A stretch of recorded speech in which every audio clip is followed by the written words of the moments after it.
Hello friends, કેમ છો?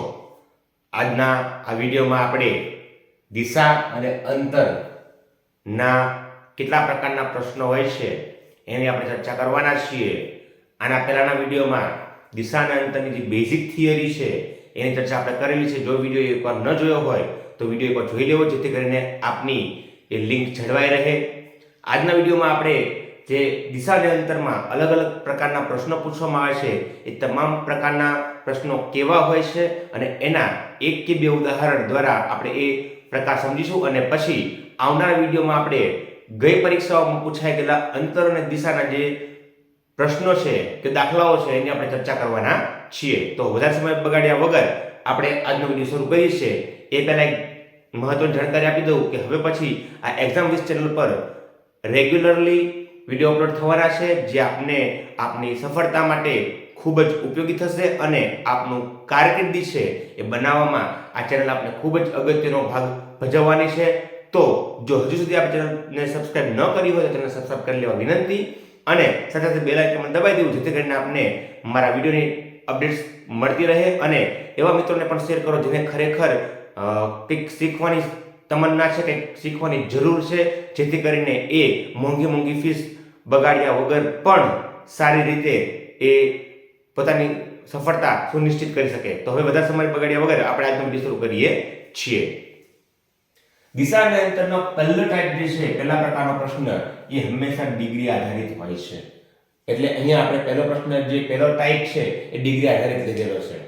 તો ડિગ્રીની જ્યારે ચર્ચા કરતા હોઈએ ત્યારે આપણે ખાસ સમજવું રહ્યું કે ખૂણો અહીંયા ઉપયોગી થશે. કઈ રીતના? તો આપણે જાણીએ છીએ કે 8 પ્રકારની દિશાઓ આપણે જાણીએ છીએ. મુખ્ય 4 દિશા અને 4 નાની દિશા, એટલે કે એના ખૂણાઓ.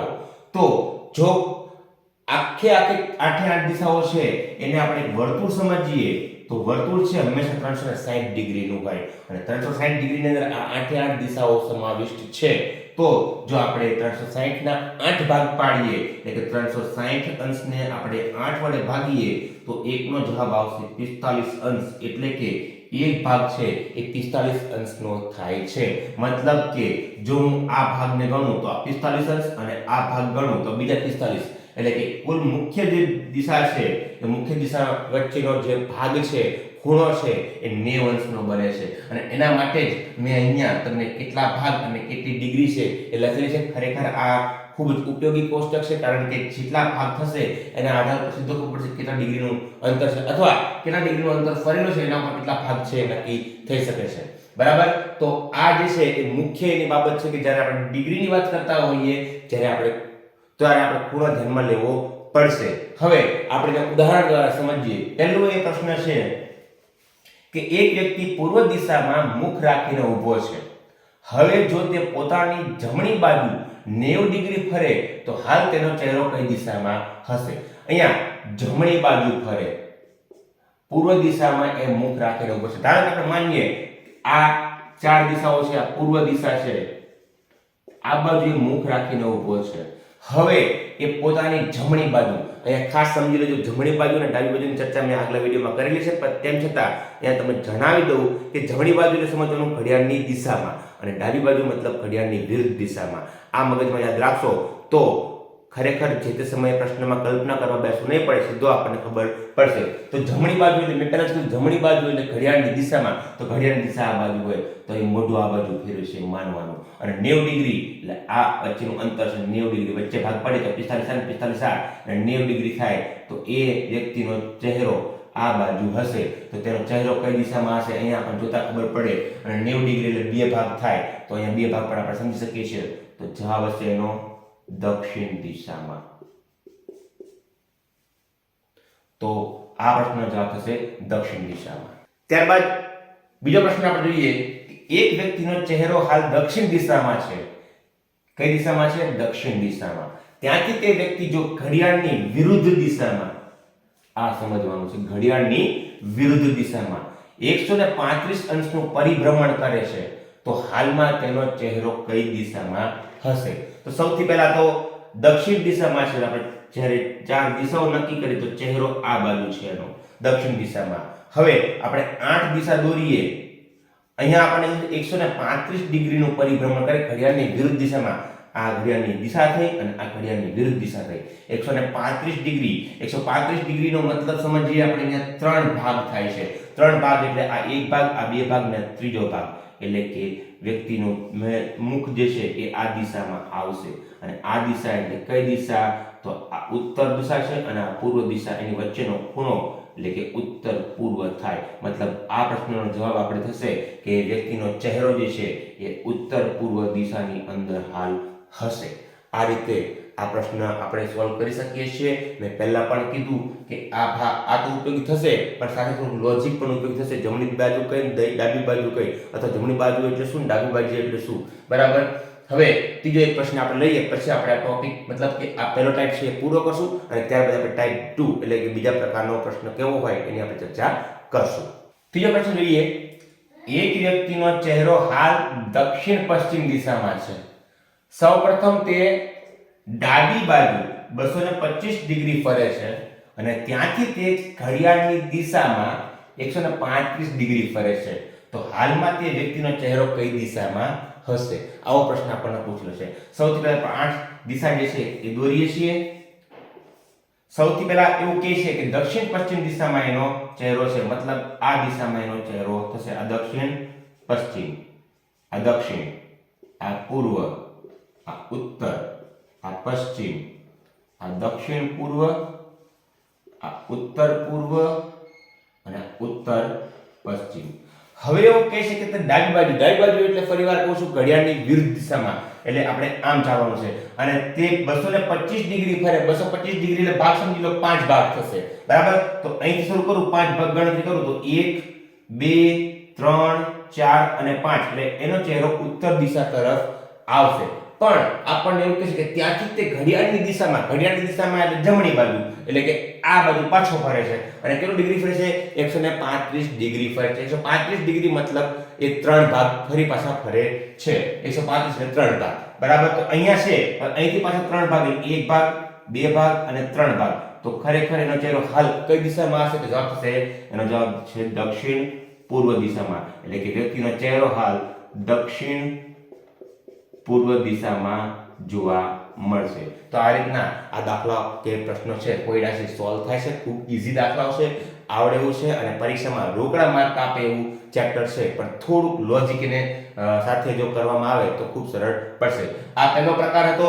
હવે આપણે બીજો અને ત્રીજો પ્રકાર જોડે જોઈશું. તો હવે આપણે બીજા અને ત્રીજા પ્રકાર કેવા પ્રકારના દાખલા હોય છે એની ચર્ચા કરીએ, સાથે એના ઉદાહરણ પણ જોઈશું. મિત્રો, પ્રશ્નનો બીજો પ્રકાર છે મૂળ સ્થિતિ, હાલની સ્થિતિ અને અંતર.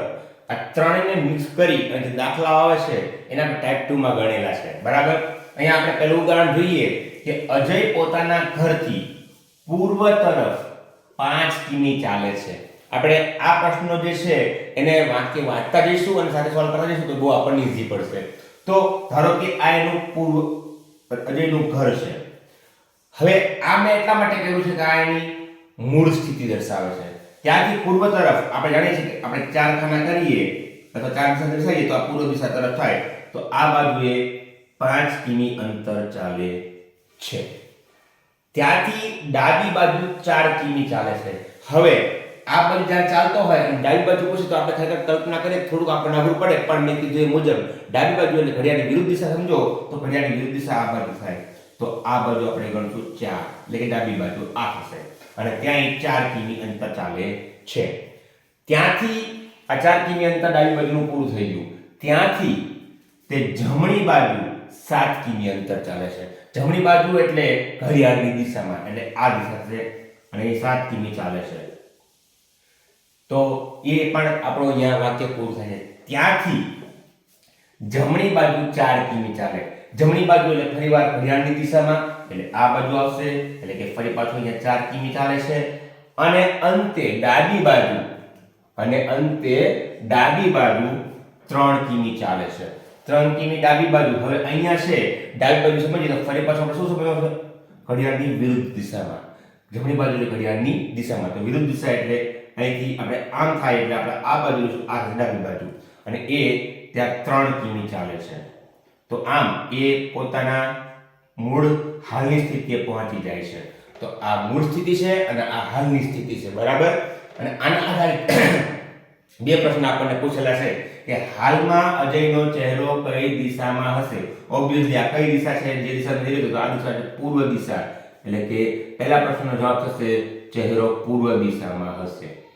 બીજો પ્રશ્ન છે અજય પોતાના ઘરથી કેટલો દૂર હશે. આ પ્રશ્ન સમજવા જેવો છે.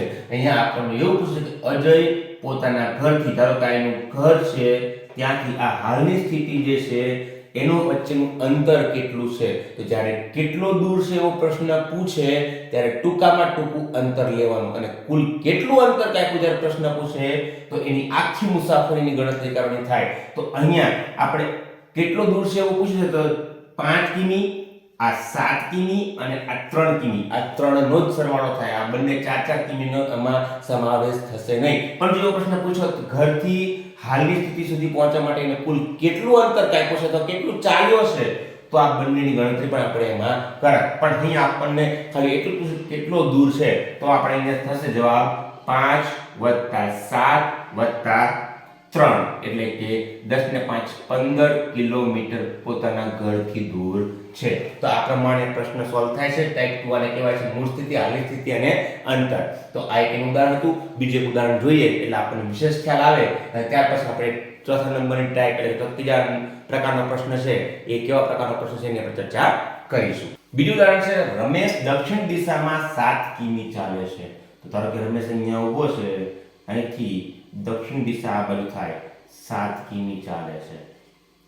ત્યારબાદ જમણી બાજુ વળીને 3 કિમી ચાલે છે. જમણી બાજુ એટલે ઘડિયાળની દિશામાં એટલે આ બાજુ 3 કિમી ચાલે છે. ત્યાર પછી ત્યાંથી ફરી જમણી બાજુ એટલે ફરીવાર ઘડિયાળની દિશામાં એટલે આ બાજુ કેટલા કિમી ચાલે છે 7 કિમી ચાલે છે. એટલે ફરીવાર 7 કિમી ચાલે છે. અને અંતે ડાબી બાજુ વળીને 5 કિમી ચાલે છે. એટલે અહીંયા એ 5 કિમી ચાલશે ડાબી બાજુ. ડાબી બાજુ ઘડિયાળની અહીંથી વિરુદ્ધ દિશામાં ગણવાનું છે એટલે આપણે આ બાજુ થશે. બરાબર. તો આ આપણી મેઇન આકૃતિ થઈ ગઈ. આના આધારે બે પ્રશ્ન છે એ પૂછે છે, આપણને જવાબ એનો આપવાનો છે. રમેશ હાલ કઈ દિશામાં જઈ રહ્યો છે. ઓબ્વિયસલી આમ ભાગ પાડીએ તો આ કઈ દિશા થશે? પશ્ચિમ દિશા. જે આપણે ચાર દિશાઓનો મુખ્ય ચાર દિશાઓનો ભાગ પાડીએ, જે મેઇન મૂળ સ્થિતિ છે ત્યાંથી ઊભા ચાર ખાના કરીએ અથવા ચાર દિશા દર્શાવીએ તો અત્યારની જે હાલની સ્થિતિ છે એ એની પશ્ચિમ બાજુએ છે, જ્યાં વ્યક્તિ ઊભો હતો ત્યાંથી, એટલે પશ્ચિમ તરફ જઈ રહ્યો છે. અને રમેશ પોતાની મૂળ સ્થિતિથી કેટલો દૂર છે, ફરી એકવાર કેટલો દૂર છે, કુલ કેટલું અંતર કાપ્યું એવું નથી પૂછ્યું.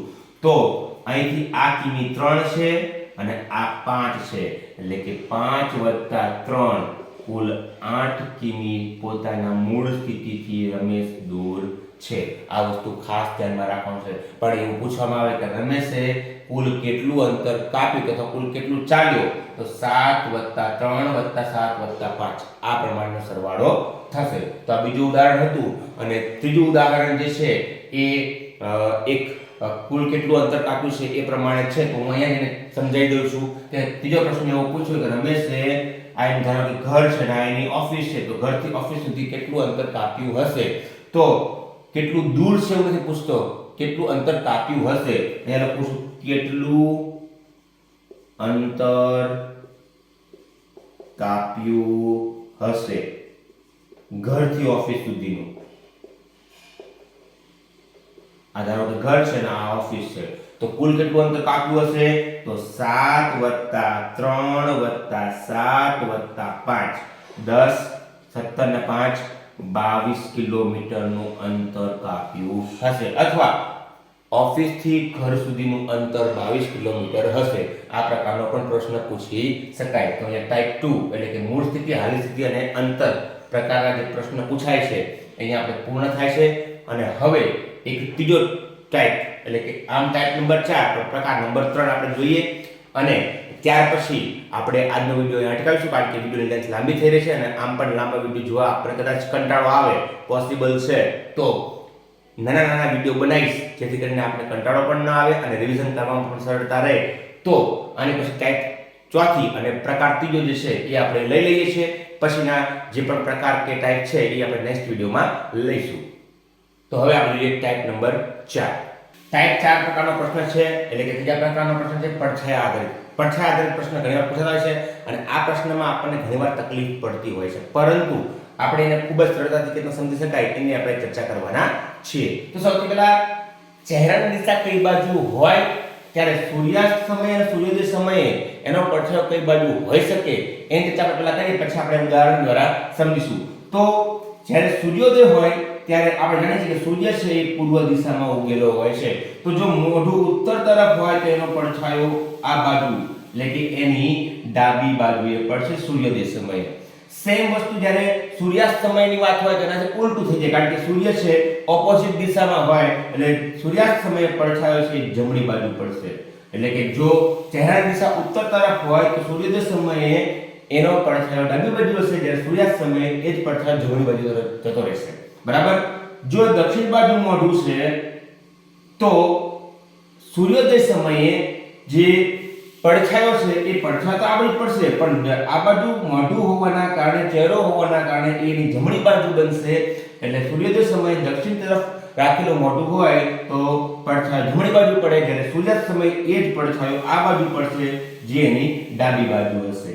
હવે જો પૂર્વ દિશા તરફ મુખ છે, પૂર્વ દિશા તરફ, તો સૂર્યોદય સમયે જે છે પડછાયો એ પાછળની બાજુએ પડશે અને પશ્ચિમ દિશા છે, પૂર્વ દિશાની આ તરફ મોઢું હશે તો પડછાયો આ બાજુ પડશે એટલે કે એની પાછળની બાજુએ. તો સૂર્યાસ્ત સમયે એનાથી ઉલટું બને, તો જો મોઢું આ તરફ હોય તો પડછાયો આ બાજુ એટલે કે આગળની તરફ પડશે. સેમ વસ્તુ જ્યારે પશ્ચિમ દિશામાં મોઢું હશે તો પડછાયો અહીંયા આગળની બાજુએ પડશે અને સૂર્યાસ્ત સમયે જો મોઢું આ તરફ હોય તો એ પડછાયો આ બાજુ એટલે કે પાછળની તરફ પડશે. આ જો કોષ્ટક યાદ રહી જાય તો ખૂબ જ સરળતાથી આ દાખલા કે આ પ્રશ્ન છે આપણને આવડી શકે એમ છે. હવે ઉદાહરણ દ્વારા સમજીએ તો જય અને વીરુ સૂર્યાસ્ત સમયે, કયા સમયે? સૂર્યાસ્ત સમયે આપણે આ કન્ડિશન ધ્યાનમાં લેવાની છે, આ કોષ્ટક ધ્યાનમાં લેવાનું છે. એક બગીચામાં એકબીજા સામે ઊભા છે. અહીંયા એક વ્યક્તિ ઊભો છે, અહીંયા સામે બીજો વ્યક્તિ. જય અને વીરુ કઈ જગ્યાએ છે આપણને ખબર નથી, આપણે ત્યારે સમજીએ છીએ કે બે વ્યક્તિ છે બગીચામાં એકબીજાની સામે ઊભા છે અને વાતચીત કરી રહ્યા છે. જયે જોયું કે વીરુનો પડછાયો જયની જમણી બાજુએ પડે છે. આ ધારો કે આ જય માનીએ તો એની જમણી બાજુએ કોનો? વીરુનો પડછાયો. વીરુનો પડછાયો ખરેખર અહીંયા પડે છે. જયને એવું લાગે છે કે મારી જમણી બાજુ એ વીરુનો પડછાયો પડી રહ્યો છે. તો વીરુનો ચહેરો કઈ દિશામાં હશે? ઓબ્વિયસલી પડછાયો આ બાજુ પડે છે, સૂર્ય આ બાજુ હોય, સૂર્યાસ્ત સમયે ઓલરેડી સૂર્ય આ બાજુ જ હોય પશ્ચિમ બાજુએ. તો જો આપણે દિશા નક્કી કરીએ તો વીરુનો ચહેરો આ બાજુ એટલે કઈ બાજુ હશે? દક્ષિણ બાજુ હશે. તો આ પ્રશ્નનો જવાબ થશે કે વીરુનો ચહેરો કઈ બાજુ હશે? તો દક્ષિણ દિશામાં હશે. અને જો પૂછવામાં આવે કે જયનો ચહેરો કઈ બાજુ હશે તો જયનો ચહેરો ઉપરની તરફ એટલે કે ઉત્તર દિશામાં હશે જયનો ચહેરો. બરાબર. તો જો આપણને આ ખબર હોય, આ કોષ્ટક આપણને યાદ રહી જાય તો આ સરળતાથી પ્રશ્નનું સોલ્યુશન થઈ શકે છે. હવે આપણે આનું જ એક બીજું ઉદાહરણ જોઈએ. બીજો કોયડો છે સૂર્યોદય સમયે ચાલતા કમલે નોંધ્યું કે તેનો પડછાયો તેની આગળની બાજુએ પડે છે, તો કમલ કઈ દિશામાં જઈ રહ્યો હશે? સૌથી પહેલા તો આપણે દિશા જોઈએ. હવે સૂર્યોદય સમય છે, ઓબ્વિયસલી સૂર્ય છે એ પૂર્વ દિશામાં જ હોય, તો કમલે એવું નોંધ્યું કે તેનો પડછાયો તેની આગળની તરફ, હવે અહીંયા હોય પડછાયો આગળ ક્યારે પડતો હોય? તો પડછાયો આ બાજુ આગળ પડતો હોય, તો મતલબ કે કમલ કઈ દિશામાં જઈ રહ્યો છે? કમલ છે એ પશ્ચિમ દિશામાં જઈ રહ્યો છે. તો અહીંયા જવાબ આવશે પશ્ચિમ દિશા. કારણ કે અહીંયા આપણે જોઈ શકીએ કે આગળ પૂર્વ દિશામાં હોય, આગળ છે એ કઈ જગ્યા પર છે? સૂર્યાસ્ત સમયે આગળ પડે છે અથવા પશ્ચિમ દિશામાં એ આગળ પડે છે. બરાબર. તો સૂર્યોદય સમયે જ્યારે આગળ પડછાયો પડતો હોય તો કઈ દિશા હોય? પશ્ચિમ દિશા જ હોય. મતલબ આ પ્રશ્નનો જવાબ પશ્ચિમ દિશા એટલા માટે આવશે. ખૂબ જ સરળતાથી આ દાખલા સોલ્વ કરી શકાય છે, પ્રશ્ન સોલ્વ કરી શકાય છે. મેં આગળ જણાવ્યું એ મુજબ વિડિયોની લેન્થ ખરેખર લાંબી થઈ રહી છે, એટલા માટે આજે આપણે આટલા જ ટાઈપ રાખીએ છીએ. બાકીના 3-4 ટાઈપ જે છે એ આપણે નેક્સ્ટ વિડીયોમાં લઈશું, જેથી કરીને વિડીયોની લેન્થ લાંબી પણ થઈ જાય અને આપણે રિવિઝન કરવામાં ખૂબ સરળતા રહે. અને બીજું એ પણ જણાવી દઉં કે એક્ઝામ વિઝ ચેનલ જે છે એની ટેલિગ્રામ ચેનલ પણ છે, તો શક્ય બને તો એ પણ જોઈન કરી લે, કે જ્યાં તમને અમુક સમયાંતરે તમને ક્વિઝ, ક્વેશ્ચન અને અલગ અલગ પ્રકારના કરંટ અફેર્સ પણ તમને ત્યાં જોવા મળી રહેશે અને તમને એ પરીક્ષામાં ખૂબ ઉપયોગી થશે. તો ફરી એકવાર આશા રાખું છું કે આજે તમને જે 3 કે 4 પ્રકાર પ્રશ્નોના સમજાયા દિશા અને અંતરના એ આપને સમજાઈ ગયા હશે. તેમ છતાં કોઈ ડાઉટ કે ક્વેરી હોય તો આપ બિંદાસ કોમેન્ટ કરી શકો છો અને કન્ટેન્ટ રિલેટેડ કોઈ પણ પ્રકારની ક્વેરી હોય અથવા કોઈ આપનું સજેશન હોય તો પણ આપ કોમેન્ટ કરી શકો છો. આશા રાખું કે આજનો વિડીયોમાં આપને મજા આવી હશે. જો ખરેખર આપને વિડીયો ગમ્યો હોય તો વિડીયોને લાઈક કરવા વિનંતી, મિત્રોને શેર કરવા વિનંતી જે લોકોને એની ખરેખર જરૂર છે. અને હવે પછીના વિડીયોમાં આપણે પછીના નેક્સ્ટ જેટલા પણ પ્રકાર છે એ આપણે જોવાના છીએ. તો આજના વિડીયોમાં આપણે આટલા રાખીએ છીએ. ખરેખર જો ચેનલને સબસ્ક્રાઇબ ન કરી હોય તો ચેનલને સબસ્ક્રાઇબ કરી અને બેલ આઇકન દબાવી દેશો જેથી કરીને આપને મારા નવા વિડીયોની અપડેટ્સ મળી રહેશે. અને ફરી એકવાર હવે એક્ઝામ ચેનલ પર રેગ્યુલરલી વિડીયો અપલોડ થવાના છે. હા, ડેઈલી વિડીયો ન આવી શકે એવું બની શકે પણ રેગ્યુલરલી વિડીયો આવવાના છે તો જે આપની સફળતા સુનિશ્ચિત કરવા માટે ખૂબ ઉપયોગી થશે. ધન્યવાદ.